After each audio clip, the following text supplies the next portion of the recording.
Well, Daniel Rankin is racing manager at Hove, of course, and he's representing Hove in this interview for the track championship on Saturday night. 5-4 you are, Daniel. First of all, your reaction to that price? I think there's good value there because although other people see the races differently, I felt we would be probably about 45, 46 to win it. So 5-4 is massive value, especially when the track draws come out and we've been drew fairly favourably compared to the other tracks. So I'm kind of optimistic that we've got a good chance of winning it. I'm not as confident as Mark Arco at Romford because he thinks they're a penalty kick and they can't get beat, but I'm just optimistic that we'll win. I think Smurf's Machine could get you off to a very good start in the opener, but tell us where you see yourself picking up, a good chunk of your points. Who are your best two chances, for example? I think our best chance is Tommy's Pluto, which is in the first sprint race, which is race 2. The dog's got a phenomenal record at the track out of track 1. It kind of loves the track and runs great out of track 1, and it'll take a really good dog to beat it. And obviously Smurf's Machine's better than the dogs kind of in that race. But we've also got a double in the race, so I'm hoping that Hit runs well and Jaguar Fury also doesn't finish 5th or 6th and we score fairly well from that race. We've also got Surprising that won the Puppy Derby, which is a good one. So we've got strength and depth right throughout all the races. Anywhere where you're slightly weaker? I was kind of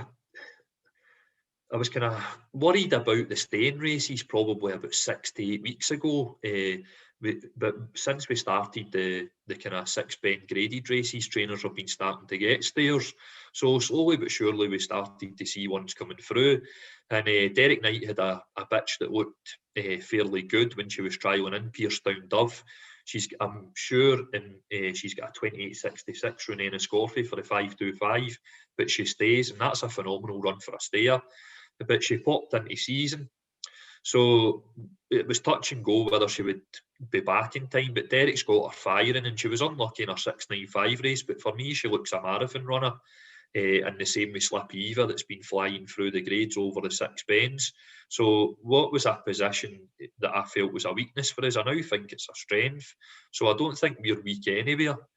I think we've got good sprint dogs. We're fairly handy with the bitches races, and then the 500 and the 515 dogs are our bread and butter, and we've also got the good stairs. So I'm confident we'll score well in all the events.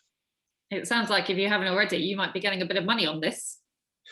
Well, unfortunately, I don't bet in greyhound racing. With being a racing manager, I look at everything that can go wrong and think, oh, that will go wrong.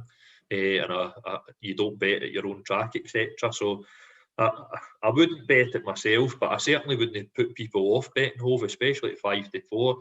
I think by the Saturday night we'll end up short price favourite because I feel the punters will latch on to that. Well, best of luck. From looking at your team, it certainly looks like your trainers have come out in force supporting you, and great bunch of dogs going for you, and I think you've got a fantastic chance. So good luck on Saturday night. Thank you.